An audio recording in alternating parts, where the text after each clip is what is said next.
Hey everyone, it's Helen, and I want to propose that handmade paper potentially does not have a grain. So we're talking paper grain. Paper folds better in one direction if you fold it with the grain. But handmade paper gets shaken in both directions. So let me show you what I mean. So I've got a vat filled with cotton linter and a little bit of bleached flax. And when I dip my mold and decal in, watch, I'm going to shake in both directions. So I'm interlocking the fibers left to right and back and forth.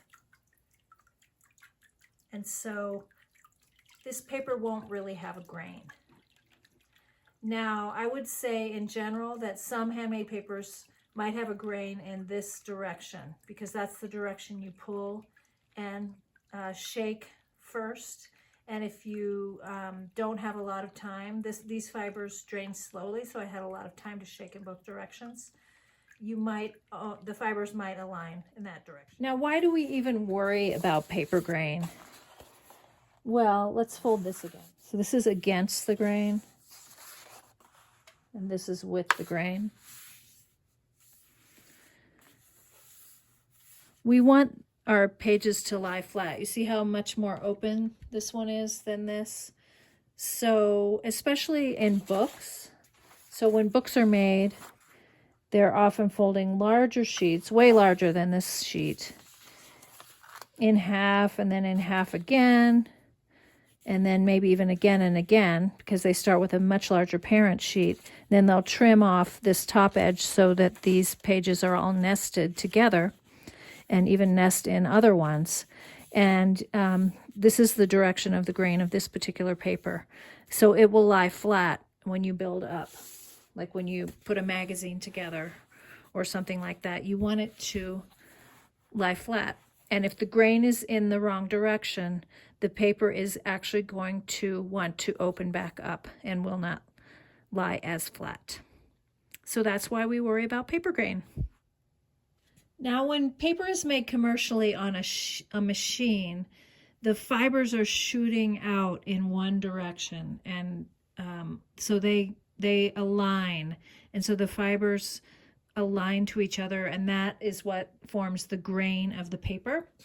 And there are several ways to test the grain.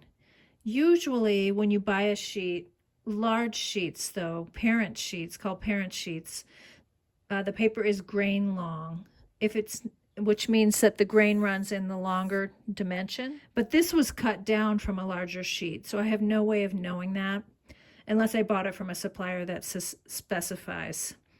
And then paper is often referred to as short grain if the grain happens to run in this direction.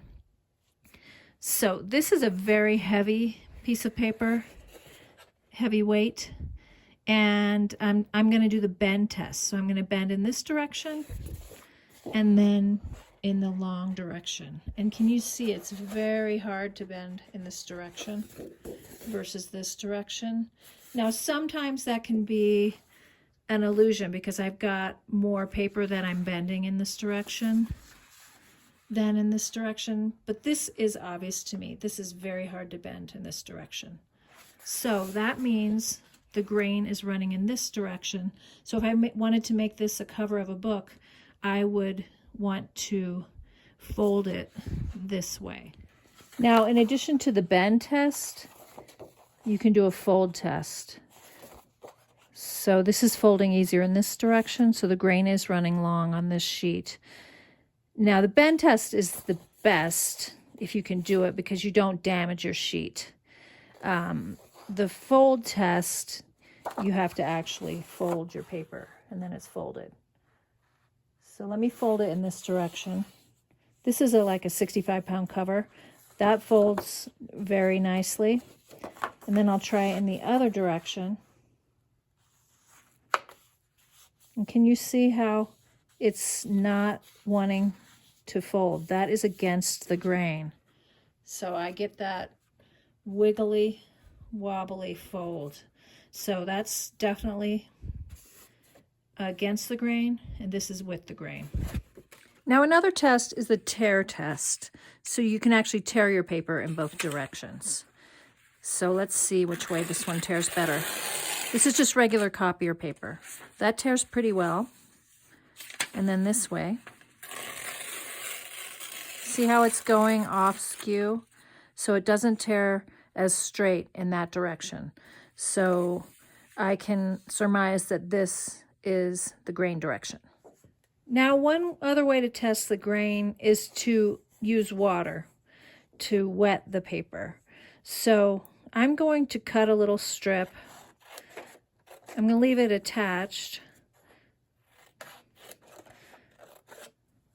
And I'm going to wet it and see which way it curls. And I'm going to do one this way and one this way.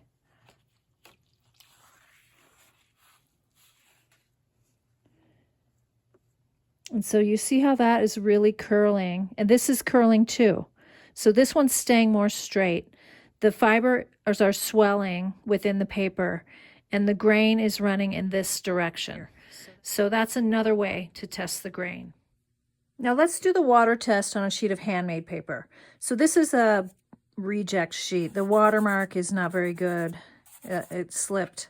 So, and I'm gonna test bend.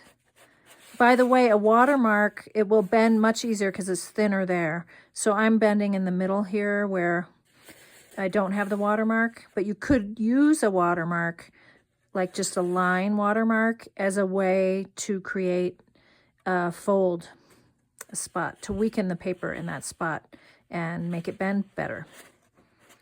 So it's pretty tough in that direction, a little easier in this direction. But let's see if there's a grain. So again, I'm not going to use the watermark part. So I'm going to cut a little strip here, strip here.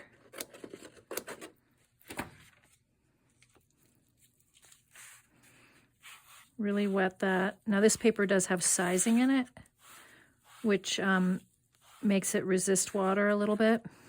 Let's see what happens. Okay. So this one is curling in this direction more. If we look at this, there's a little bit of a curl. So that is what I said in my original video, where I dipped and shook. I dipped in, so I surmised that the grain might run in this direction a little more strongly than the other direction. We can try folding this too. Let me just see.